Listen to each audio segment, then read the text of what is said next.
Hello traders, so today we are analyzing Nifty 50 on 24th February on 15 minute chart time frame. तो जैसा कि आज हम देख सकते हैं जो मार्केट ओपन होती है वो एक हल्के से गैप डाउन की तरफ ओपन होती है, जिसमें उसका हाई और ओपन सेम ही प्राइस पे है 25,641। यही इसका ओपनिंग प्राइस है और यही इसका हाई प्राइस है। उसके बाद अगर आप निफ्टी 50 को देखेंगे तो ये लगातार गिरावट होती गई और इसने अपना लो टच करा, जो कि 25,328 रुपये का था, पॉइंट का था। 25,328 पॉइंट का था जो इसका लो था इंट्राडे का। फिर वहाँ से हल्की सी रिकवरी के बाद मार्केट 25,400 जो क्लोजिंग है 25,365 के आसपास दे देता है। तो अगर आप इस मार्केट को अगर थोड़ा एनालाइज करोगे, जो कि मैं आपको डेली टाइम फ्रेम पे दिखाता हूँ कि मार्केट कुछ किस तरीके का देखने को मिल सकता है। मार्केट के अंदर ये तो मतलब ऑलवेज डिसाइड ही मतलब फिक्स ही था कि अगर ये इस लेवल को 25,856 के ऊपर जाएगा तो एक ब्रेकआउट देगा, वरना यहाँ से तो डाउन साइड ही रहना था। अब डेली टाइम फ्रेम पे देखिए तो मार्केट है ना, इस वाले लेवल से काफ़ी पहले भी यहाँ से एक बार रैली दिया था, अब फिर से यहाँ पे रैली दिया था, मे बी कल फिर से एक रैली दे सकते हैं। बट जिस तरीके के अंदर आईटी के अंदर गिरावट है तो मे बी और डाउनफॉल के लिए है, तो ये कल आपको 25,317 के लेवल देखने को मिल सकते हैं। और जो इसका मेजर फर्स्ट सपोर्ट आपको देखने को मिलेगा वो इस लाइन पे मिलेगा 25,150 या 180 के आसपास।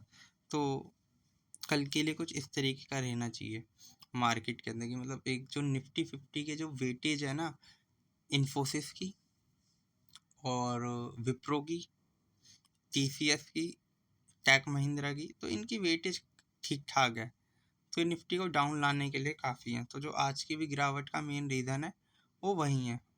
तो अब मैं आप लोगों के साथ है ना कुछ स्ट्रॉन्ग चार्ट को डिस्कस करना चाहता हूँ, ठीक है। तो जैसे कि ये डी डेवलपमेंट इंजीनियर लिमिटेड, जैसा कि मैंने ये स्टॉक आप लोगों से कल इस वाली कैंडल पे डिस्कस किया था, ठीक है। आज फिर से ये स्टॉक अपना अपसाइड के लिए 302 तक गया था, उसके बाद 281 के आसपास क्लोजिंग दिया। तो अगर आप इस स्टॉक को भी देखेंगे तो 261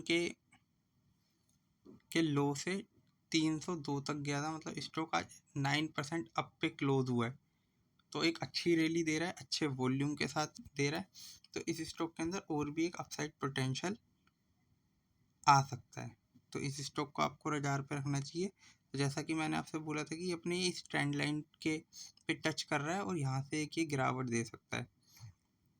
सेम कुछ इसी तरीके से वहीं से ही गिरने लग गया, तो इस स्टॉक को आपको रडार पे रखने के लिए बोलूँगा। इस स्टॉक को अपने रडार पे रखिएगा, ठीक है। एक अच्छा वॉल्यूम है, मे बी अब ये ट्रेंड लाइन पे, तो यहाँ से कल इसमें गिरावट देखने को मिल सकती है। और इसके बाद जो नेक्स्ट स्टॉक मैं आप लोगों से डिस्कस करूँगा वो मैं आपसे नेटको फार्मा को है ना, मैंने काफ़ी बार आप लोगों से डिस्कस किया है। इसमें पता है क्या दिक्कत है, ये देखिए, ये मैंने पहले यहाँ पे कभी डिस्कस किया होगा अपना 26 नवंबर के आसपास, फिर बीच में जब ये यहाँ पे हाई वॉल्यूम में आया था तब भी, और एक अब तो ये जो है ना, ये जैसी अपना 954-55 के लेवल पे जाता है ना, तो वहाँ से एक इसका रेजिस्टेंस है 950 से 960 के बीच में, एक रेजिस्टेंस फेस कर रहा होता है, वहाँ से गिरावट दे देता है। तो मे बी अगर ये इस लेवल को इस बार निकाल देता है तो एक अच्छी अपसाइड के लिए जा सकता है। तो जैसे कि यहाँ पे देखिए कि पहले भी ट्राई किया था और अब फिर से ट्राई करता है, अगर ये इस लेवल को निकालता है तो एक अच्छी अपसाइड का वेट करना चाहिए। आज भी अगर हम इस स्टॉक को देखेंगे तो 885 के लो से 950 तक के हाई पे गया था, और जो क्लोजिंग भी दी है वो हाई लेवल पे दी है 944 पे। तो इस स्टॉक को भी नाटको फार्मा को अपने रडार पे रखना चाहिए, मे बी एक और अच्छी अपसाइड इसमें देखने को मिल सकती है, ठीक है। और इसके बाद अगर मैं आप लोगों से नेक्स्ट स्टॉक डिस्कस करूं वो है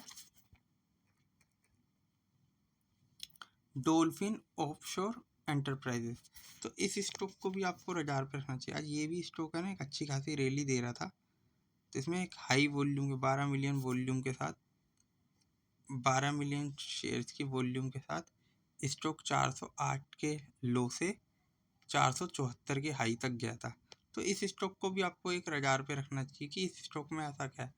देखिए, जब भी किसी स्टॉक के अंदर एक हाई वॉल्यूम के साथ बाइंग आती है ना, अभी आप इसके है ना वॉल्यूम देखिए, यहाँ पे ना के बराबर ही देखने को मिलते हैं, ठीक है। जैसे यहाँ पे देखिए 21,000 के आसपास, यहाँ पे आज इसके अंदर 12 मिलियन शेयर्स किसी ने बाय करने की कोशिश करी है। तो इन स्टॉक को जो हाई वॉल्यूम के साथ स्टॉक आते हैं ना, तो इनको अपने रडार पे रखना चाहिए। मे बी एक ये अच्छी अपसाइड दे सकते हैं, तो इसीलिए मैं ये स्टॉक आप लोगों से डिस्कस कर रहा हूँ, ठीक है। तो इस स्टॉक को आपको रडार पे रखने की ज़रूरत है। Dolphin enterprises. इसके बाद एक और स्टॉक में आप लोगों से इसमें हाई वॉल्यूम दिखता है, उन स्टॉकों को मैं डिस्कस करता हूँ। इसके बाद है नेक्स्ट स्टॉक जो मेरे को, ये रीगल्फ करके एक स्टॉक था, रीगल्फ रिगाल्थ रिसोर्स लिमिटेड, इसका नाम देख लीजिएगा आपको क्या है। तो ये स्टॉक भी अगर आप देखेंगे ना, तो अपने जब ये लिस्ट हुआ होगा तब 140 के लेवल पर था। आज ये गिर गिर के ये आपको 174 के लेवल पे दिख रहा है। तो अपने ये 160 के लेवल से 70 तक के हाई तक के लिए गया था अपने लो से। उसमें वॉल्यूम भी 42 मिलियन शेयर्स का है। तो मे बी एक स्टॉक के अंदर फिर से एक अपसाइड आ सकती है। तो इस स्टॉक को भी आपको रडार पे रखना चाहिए, ठीक है। इसीलिए ये स्टॉक मैं आपसे डिस्कस कर रहा था, क्योंकि ये स्टॉक है ना अपना यहाँ पे ये रेजिस्टेंस फेस कर रहा है। तो इसी रेजिस्टेंस से ही इसमें गिरावट हुई है 70 रुपये के आसपास से। तो इस स्टॉक को आपको रडार पे रखना चाहिए, ठीक है, रीगल्फ रिसोर्स लिमिटेड को। इसके बाद मैं नेक्स्ट स्टॉक आप लोगों से डिस्कस करूँगा, वो IT का है, जो कि है न्यूजन सॉफ्टवेयर एंड टेक्नोलॉजी।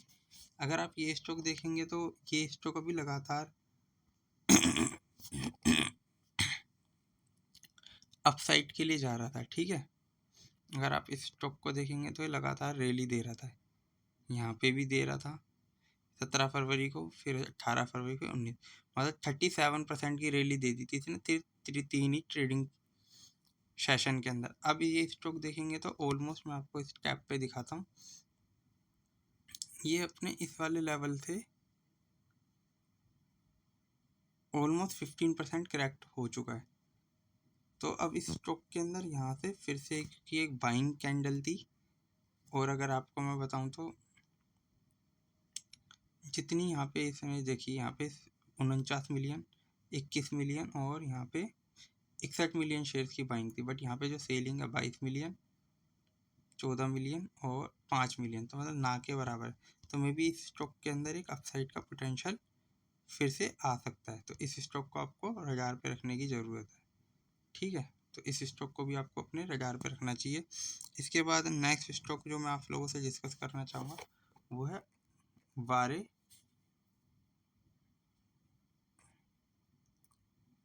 वारे एनर्जीज लिमिटेड। आज ये स्टॉक भी अपने डे हाई के लेवल पे क्लोज हुआ है। अगर आप इस स्टॉक को देखें, वॉल्यूम भी इसके अंदर अच्छा खासा है, 2 million, more than 2 million share की बाइंग एंड सेलिंग है।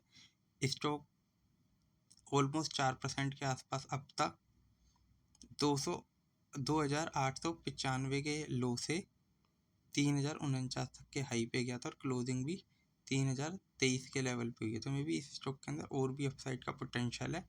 तो आपको ये स्टॉक को भी रडार पे रखना चाहिए, ठीक है। इस स्टॉक के अंदर अगर ये जैसी ये 3200 के लेवल पे एक रेजिस्टेंस फेस कर रहा है, हाँ, ये 3200 का लेवल क्रॉस करता है, जैसे ही ये वाला ये लेवल यहाँ पे क्रॉस करेगा 3200 के आसपास का, एक फर्दर एक न्यू रैली आएगी, क्योंकि यहाँ के बाद कोई रेजिस्टेंस ही नहीं है। तो स्टॉक अपना 3400 3500 और फिर अपने हाई के लिए निकल जाएगा। तो इस स्टॉक को आपको रडार पे रखने की ज़रूरत है, ठीक है। तो जो भी स्टॉक मैंने आप लोगों से डिस्कस करे हैं, किसी भी तरीके की बाइंग और सेलिंग रिकमेंडेशन नहीं है, ओनली फॉर स्टडी पर्पस। आप इन स्टॉक को अपने रडार पे रख सकते हैं और इनको एनालिसिस कर सकते हैं।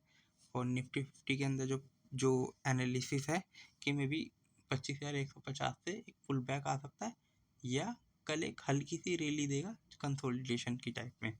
तो किसी भी तरीके की बाइंग और सेलिंग रिकमेंडेशन है। Thank you for watching, only for study purpose I am discussing their chart pattern. तो थैंक यू, ओके बाय।